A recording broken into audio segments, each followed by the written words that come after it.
আসসালামু আলাইকুম। সর্বশেষ আপডেট বাংলা সংবাদ। শুরুতেই থাকছে গুরুত্বপূর্ণ একটি ভয়ঙ্কর চাঞ্চল্যকর তথ্য। এদিকে শুরুতেই থাকছে প্রধান উপদেষ্টার বক্তব্য অস্পষ্ট, হতাশাজনক বললেন বিএনপির মহাসচিব রুহুল কবির রিজভী। থাকছে বিস্তারিত। এদিকে থাকছে বিএনপির ভারপ্রাপ্ত চেয়ারম্যান তারেক রহমান বলেছেন, দলদেশের বিরুদ্ধে ষড়যন্ত্র থেমে নেই, দুষ্টু লোকদের দুষ্টুমি থেমে নেই। থাকছে বিস্তারিত এবং সবশেষ জানিয়ে দেব। এদিকে থাকছে সাবেক প্রধানমন্ত্রী শেখ হাসিনা ও তার পরিবারের সদস্যদের বিরুদ্ধে 15.5 বছরের বিভিন্ন মেগা প্রকল্পে 1 লক্ষ কোটি টাকারও বেশি মামলা রয়েছে। অনুসন্ধানের দুদক। এতক্ষণ শুনছিলেন সংবাদ শিরোনাম, এবার থাকছে বিস্তারিত।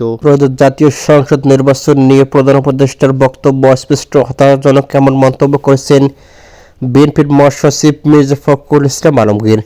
তিনি বলেছেন, প্রধান উপদেষ্টার ভাষণ নির্বাচন সংক্রান্ত বক্তব্য অস্পষ্ট। আমরা আশা করেছিলাম প্রধান উপদেষ্টা একটি সুনির্দিষ্ট সময়ের মধ্যে নির্বাচনী রোডম্যাপ দেবেন, সেটা নিয়ে তিনি দেননি। এদিকে এটি আমাদের কিছু হতাশ করেছে এবং একই সঙ্গে জাতিকেও কিছুটা হতাশ করেছেন। তিনি আরও বলেন, নির্বাচন পরিচালনার জন্য নির্বাচন কমিশন ইসি গঠন হয়ে গেছে, প্রস্তুতি নেওয়ার জন্য সেই ধরনের কোনো সমস্যা নেই।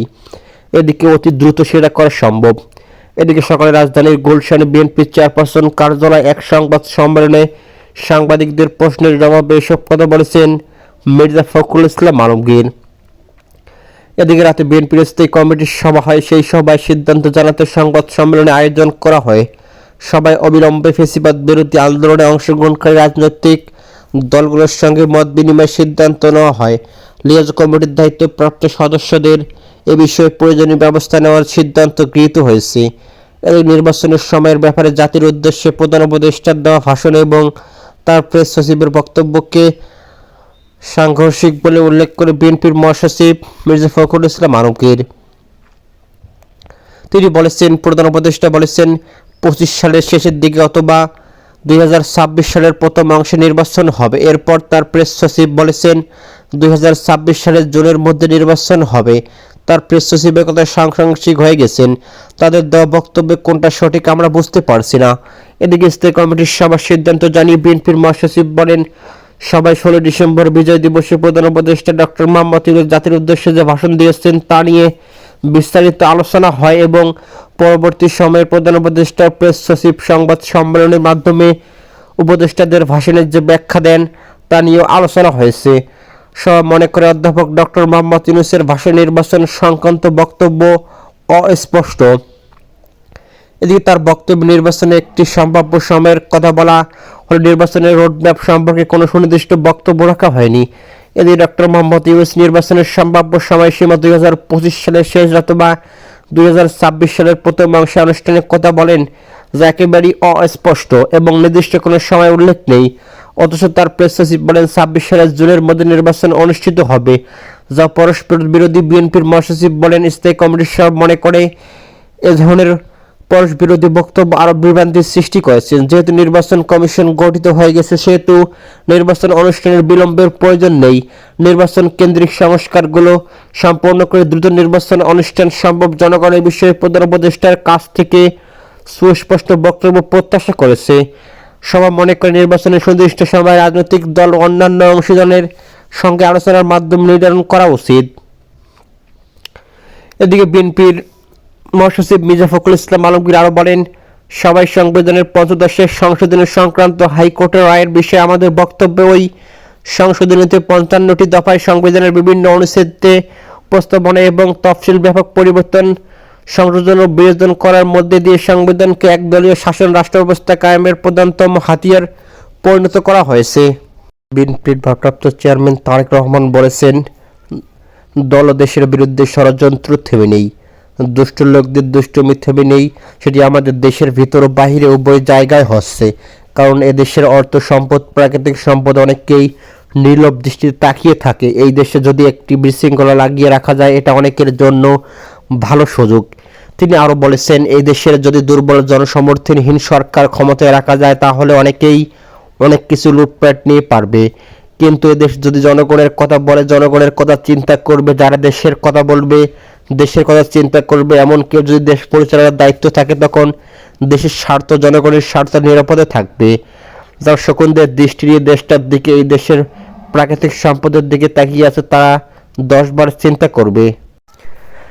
এদিকে সন্ধ্যা রাষ্ট্র কাঠামো মেরামতের 31 দফা বাস্তবায়ন ও জনসম্পৃক্তি নিশ্চিত করতে নরসিংদী হেরিটেজ রিসোর্ট বিভাগীয় কর্মশালায় ভার্চুয়ালি যুক্ত হয়ে প্রধান অতিথির বক্তব্যে তারেক রহমান এসব কথা বলেছেন। তিনি আরও বলেন, রাষ্ট্রীয় ক্ষমতায় সুযোগ পেলে 31 দফা বাস্তবায়ন করবে বিএনপি। এজন্য যে কোনো মূল্যে 31 দফার পক্ষে সমর্থন নেওয়ার জন্য জনগণের পিছনে ঘুরতে হবে, এছাড়া আর কোনো উপায় নেই। এদিকে জনগণের সম্পৃক্ততায় স্বৈরাচার পালিয়েছে, তবে দেশের ভেতরে বাইরে দেশের বিরুদ্ধে এখনও ষড়যন্ত্র থেমে নেই। বর্তমানে স্বাধীনতা সার্বভৌমত্ব রক্ষায় সংগ্রাম শুরু হয়েছে। এদিকে তারেক রহমান আরও বলেন, 96 সালে আওয়ামী লীগ সরকার ক্ষমতায় এসে সংসদে দাঁড়িয়ে বলতে বাধ্য হয়েছিল, বিএনপির আমলে দেশে ছোট বড় মিলিয়ে প্রায় 80,000 কলকারখানা স্থাপন করা হয়েছে। আমাদের সময় সংবাদপত্র আমাদের বিরুদ্ধে, ম্যাডামের বিরুদ্ধে, দলের বহু নেতাকর্মীদের বিরুদ্ধে কত কি লিখেছিল, কিন্তু আমরা বলেছি আমরা বাক স্বাধীনতায় বিশ্বাস করেছি। আমাদের সময় তো পত্রিকার সম্পাদকদের বিরুদ্ধে শত শত মামলা হয়নি, যেমন আমাদের বিরুদ্ধে আমাদের নেতাকর্মীদের বিরুদ্ধে হয়েছে। একইভাবে আমরা যখন দেশ পরিচালনার দায়িত্ব ছিলাম তখন কি গুম খুন হয়েছিল। আমাদের স্থায়ী কমিটির সদস্য সালাউদ্দিন আহমেদকে সীমান্তের উপরে নিয়ে ফেলে দিয়ে এসেছিল। সংসদ সদস্য ইলিয়াস আলী সহ অনেক নেতাকর্মীকে গুম খুন করা হয়েছিল। বিএনপির সময় তো এমন হয়নি, কারণ আমরা গণতন্ত্রে বিশ্বাস করি, আমরা বাক স্বাধীনতায় বিশ্বাসী। তিনি আরও বলেন, বিএনপির আমলে আমরা দেশের শিল্প কারখানার উৎপাদন বাড়িয়েছি, আবার সুযোগ পেলে আমরা এই কাজগুলো পুনরায় আরও ভালোভাবে করব। দেশ ও দেশের মানুষের কল্যাণে প্রয়োজনীয় 31 দফা আরও বাড়ানো হবে। এই 31 দফা বাস্তবায়ন করতে হলে প্রথমেই জনগণের রায় আমাদের প্রয়োজন, তাই যে কোনো মূল্যে অবস্থান থেকে আপনাদের জনগণের কাছে যেতে হবে, জনগণের পাশে থাকতে হবে। এদিকে নরসিংদী জেলা বিএনপির আহ্বায়ক, বিএনপির যুগ্ম মহাসচিব খায়রুল কবির খোকনের সভাপতিত্বে কর্মশালায় বিএনপির যুগ্ম মহাসচিব শহীদুদ্দিন চৌধুরী, এডি তারেক রহমানের উপদেষ্টা মাহদি আমিন সহ সেখানে বিএনপির বিভিন্ন নেতাকর্মী উপস্থিত ছিলেন। বাংলাদেশের সাবেক প্রধানমন্ত্রী শেখ হাসিনা ও তার পরিবারের সদস্যদের বিরুদ্ধে 15.5 বছরে এদিকে বিভিন্ন মেগা প্রকল্পের দুর্নীতির অভিযোগে অনুসন্ধানে 5 সদস্যের টিম গঠন করা হয়েছে। এদিকে দুর্নীতি দমন কমিশনের দুদক সিদ্ধান্তের উপপরিচালক মোহাম্মদ সালাউদ্দিনের নেতৃত্বে এই কমিটি গঠন করা হয়েছে।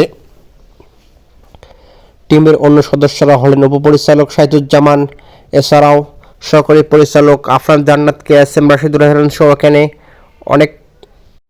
এছাড়াও শেখ হাসিনার বিরুদ্ধে রূপপুর পারমাণবিক বিদ্যুৎ কেন্দ্র থেকে 500 কোটি ডলারের বেশি বা 59,000 কোটি টাকা সহ বিভিন্ন প্রকল্পে ওটা 80,000 কোটি টাকা দুর্নীতির অভিযোগ অনুসন্ধানের উদ্যোগ নেয় দুদক। অভিযোগের রূপপুর ছাড়াও আশ্রয় কেন্দ্র সহ 8টি প্রকল্পের দুর্নীতির তথ্য আমলে নেওয়া হয়েছে। অন্য প্রকল্পগুলো হলো 21,000 কোটি টাকার দুর্নীতির অভিযোগ রয়েছে শেখ হাসিনার বিরুদ্ধে। এদিকে অভিযোগ অনুযায়ী গণ অভ্যুত্থানের ক্ষমতাচ্যুত হওয়া সাবেক প্রধানমন্ত্রী শেখ হাসিনা, তার ছেলে সজীব ওয়াজেদ জয়, তার বোন শেখ রেহানা ও ভাগ্নি টিউলিপ সিদ্দিক মালয়েশিয়া ব্যাংকের মাধ্যমে রূপপুর পারমাণবিক বিদ্যুৎ কেন্দ্রে RNPP থেকে 5 বিলিয়ন বা 500 কোটি ডলার বাংলাদেশি মুদ্রায় 60,000 কোটি টাকা লোপাট করেছেন। এদিকে শেখ হাসিনা তার পরিবারের সব দুর্নীতির অভিযোগে অনুসন্ধান নির্দেশনা চেয়ে হাইকোর্টে রিট দায়ের করেন জাতীয়তাবাদী গণতান্ত্রিক আন্দোলন NDM-এর চেয়ারম্যান ববি হাজ্জাদ। এদিকে রিটের রূপপুর প্রকল্পের দুর্নীতি অনুসন্ধানে দুদকের নিষ্ক্রিয়ভাবে বৈধতা চ্যালেঞ্জ করা হয়েছে। দুদক চেয়ারম্যান সহ সংশ্লিষ্টদের রিটে বিবাদী করা হয়। রিটের শুনানি এসব অভিযোগ অনুসন্ধানে দুদকের নিষ্ক্রিয়তা কেন অবৈধ ঘোষণা করা হবে না তা জানতে চেয়ে 15 ডিসেম্বর রুল জারি করেন হাইকোর্ট। এদিকে 19 আগস্ট রূপপুর পারমাণবিক বিদ্যুৎ কেন্দ্রে শেখ হাসিনা পরিবারের দুর্নীতি নিয়ে গণমাধ্যমে প্রতিবেদন প্রকাশিত হয়। প্রতিবেদনে বলা হয়, বাংলাদেশের সাবেক প্রধানমন্ত্রী শেখ হাসিনা তার ছেলে সজীব ওয়াজেদ জয় ও ভাগ্নি টিউলিপ সিদ্দিক মালয়েশিয়ার ব্যাংকের মাধ্যমে রূপপুর পারমাণবিক বিদ্যুৎ কেন্দ্রে RNPP থেকে 5 বিলিয়ন বা 500 কোটি টাকা লোপাট করেছে। বিভিন্ন দেশের সামরিক প্রতিরক্ষা খাতে দুর্নীতির অনুসন্ধানকারী গ্লোবাল ডিফেন্স কর্পোরেশন তথ্যের বরাত দিয়ে সব প্রতিবেদন করা হয়েছে। এদিকে প্রতিবেদনগুলো আরও বলা হয়, প্রকল্প বাস্তবায়নকারী সংস্থা রোসাটম মালয়েশিয়ার একটি ব্যাংকের মাধ্যমে শেখ হাসিনাকে অর্থ আত্মসাতের সুযোগ করে দেয়, যাতে মধ্যস্থতা করেন ছেলে সজীব ওয়াজেদ জয় ও ভাগ্নি টিউলিপ সিদ্দিক। এদের একটি প্রতিবেদনে বলা হয়, রাশিয়ার সহযোগিতায় বিদ্যুৎ কেন্দ্রটি নির্মাণে খরচ ধরা হয় $1,265 প্রয়োজনের তুলনায়, যা অনেক বেশি, যাতে মালয়েশিয়ার একটি ব্যাংকের মাধ্যমে শিখেছেন এই বাজেট থেকে $500 কোটি আত্মসাৎ সুযোগ করে দেয় প্রকল্প বাস্তবায়ন সংস্থা রোসাটম।